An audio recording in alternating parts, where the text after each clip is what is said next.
Buen día. Hoy vamos a conocer todo sobre el derecho internacional público, sus principios, sus fundamentos, sus derivados y sus ramas, como el derecho bélico, el derecho ambiental y el derecho marítimo y aéreo. Comenzamos.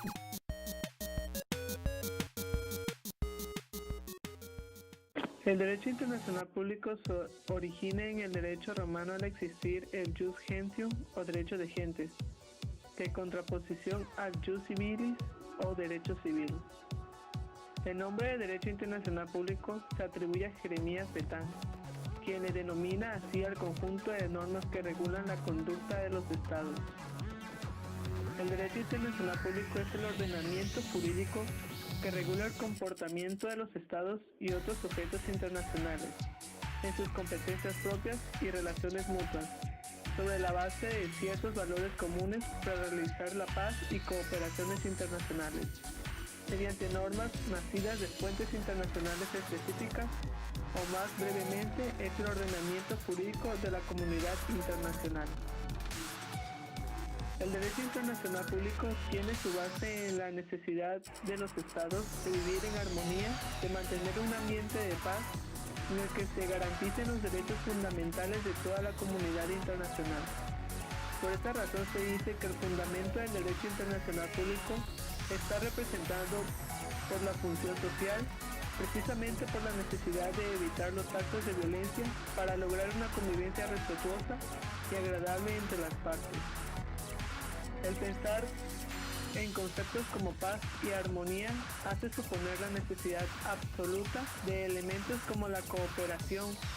Sin esta voluntad de ayudarse mutuamente de los estados, se hace prácticamente imposible lograr los objetivos propuestos. Las funciones del derecho internacional público solo alcanzaban a regular las relaciones entre los estados.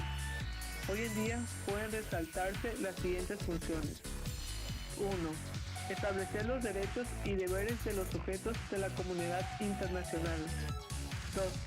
Promover la defensa de los derechos humanos. 3. Garantizar la paz universal. 4. Regular las relaciones entre los estados y las de los estados con los demás sujetos del derecho internacional. 5. Reglamentar la competencia de los organismos internacionales. Actualmente, la función del derecho internacional va más allá de regular las relaciones entre los estados.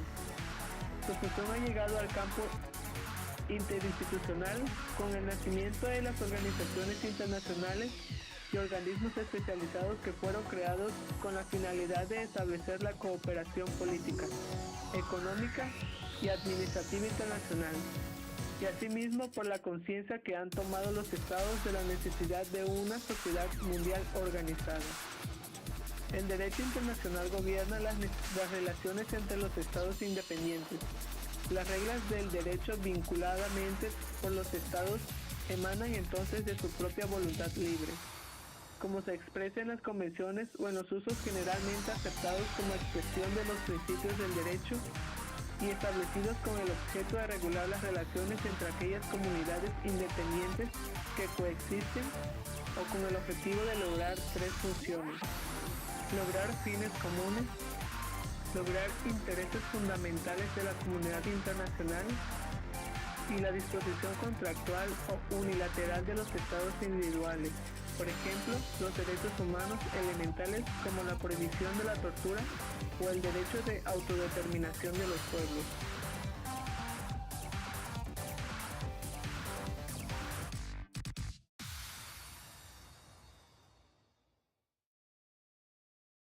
Del derecho internacional. La personalidad jurídica en el derecho.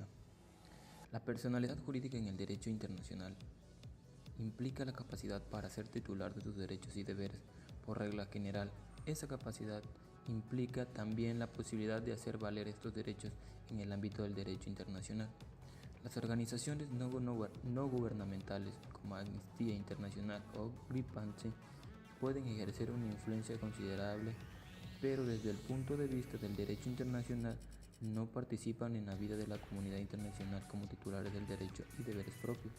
Se le debe pasar la capacidad jurídica para actuar, la cual se encuentra por la general vinculada a la personalidad jurídica en él, aunque no conceptualmente. Estados. En el derecho internacional actual, los estados siguen siendo el factor dominante. Únicamente los estados pueden ser los miembros de las Naciones Unidas. El Estado es una comunidad humana perfecta y permanente, capaz de gobernarse plenamente a sí misma en forma independiente, la cual debe tener la capacidad necesaria para imponer su propio ordenamiento jurídico y mantener relaciones jurídicas internacionales con el resto de la comunidad internacional. Comunidad humana perfecta. Bedros define al Estado así por ser algo más que una simple asociación humana, siendo una visita perfecta, en realidad persiguiendo un fin particular sobre la cual el Estado ejerce un señorío personal. Comunidad permanente. La comunidad es permanente porque es capaz de sobrevivir a cambios políticos, golpes de Estado, revoluciones, etc. El Estado permanece aunque se modifique su forma de gobierno. Autogobierno.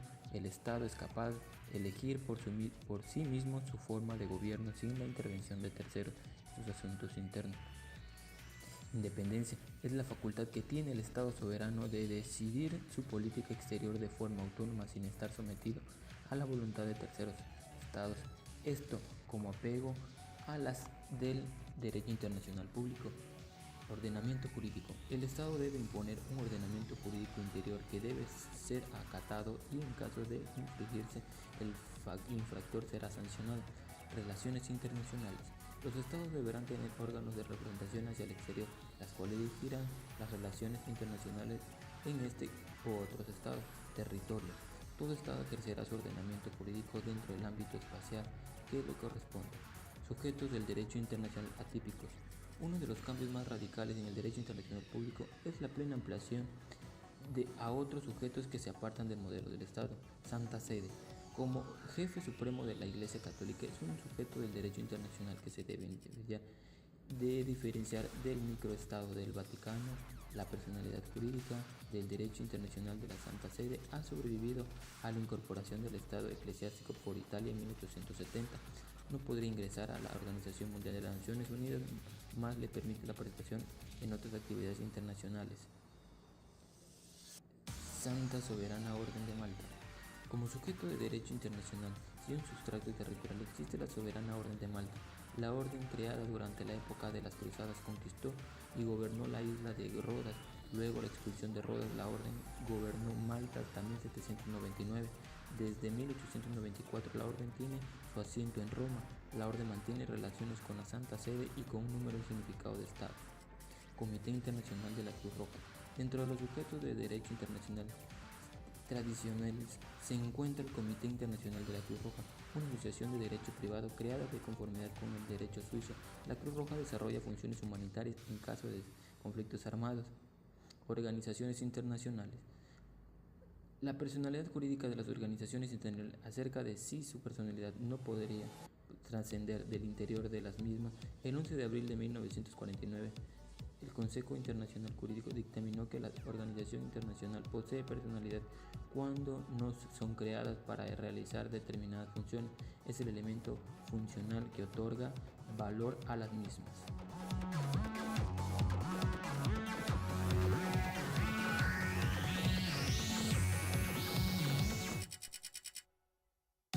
Derecho internacional del mar y el espacio aéreo. En el campo de derecho internacional es importante determinar el territorio que comprende cada estado. Por ello, debido a la naturaleza del espacio aéreo y de la utilidad que en la actualidad tiene, es necesario conocer sobre la naturaleza y el comportamiento de este gran escenario. La primera reglamentación del espacio aéreo es la Convención Franco-Alemana de 1913, consolidada con la Convención de París del 13 de octubre de 1919. Cuya aportación es el conjunto de principios de soberanía plena y exclusiva de cada Estado sobre su espacio aéreo, así como la libertad de paso inofensivo de las aeronaves privadas de los Estados contratantes en tiempos de paz. El espacio aéreo es la zona de la atmósfera colocada por encima del territorio nacional y dentro del cual el Estado ejerce soberanía completa. Años más tarde se celebraron dos convenciones como la aviación comercial, que sigue siendo parte de la reglamentación realizada en París. Las convenciones antes mencionadas no han sido suficientes para la regulación de la navegación aérea, por ello La nueva modalidad consiste en acuerdos bilaterales entre empresas de aviación civil.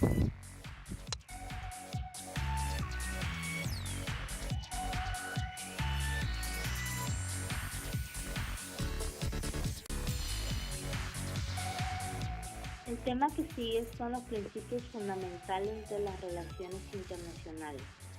La Declaración sobre los Principios Fundamentales de las Relaciones Internacionales implica derechos y obligaciones. La Asamblea General de la ONU, en su famosa Declaración Finis Relations de 1970, concretó los derechos y deberes. Se refiere a las relaciones de amistad y cooperación de los estados de conformidad de la Carta de las Naciones Unidas, adoptada por la Resolución 2625 de la Asamblea General de la ONU, que caracterizó las relaciones de los Estados Unidos. Esta declaración menciona especialmente la prohibición de hacer uso de la fuerza, la solución pacífica de controversia, la prohibición de intervención, la igualdad de derechos y el principio de autodeterminación de los pueblos, la igualdad soberana de todos los estados, así como el deber de los estados de cumplir con las obligaciones que adquirieron con la Carta de la ONU. No menos importante, el respeto al Estado, al jefe de Estado o bandera, principalmente en su honor.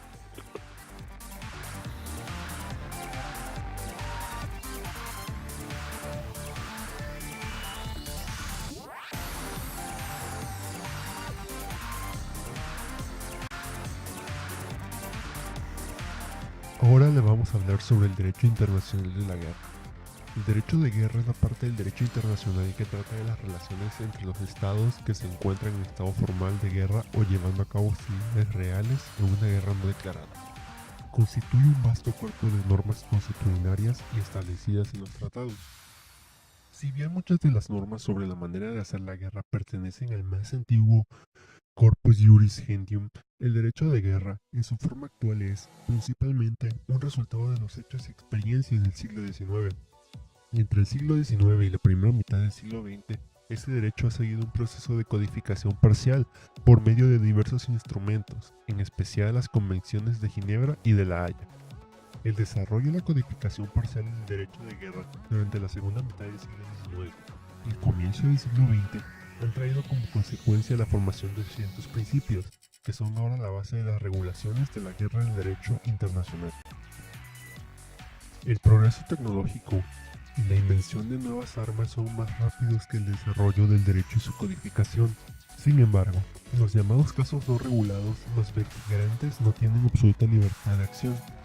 Los convenios de La Haya de 1899 y 1907 sobre las leyes y costumbres de la guerra terrestre contienen en sus preámbulos la llamada cláusulas Martens, que podría regular el uso de las nuevas armas, redactada en los siguientes términos.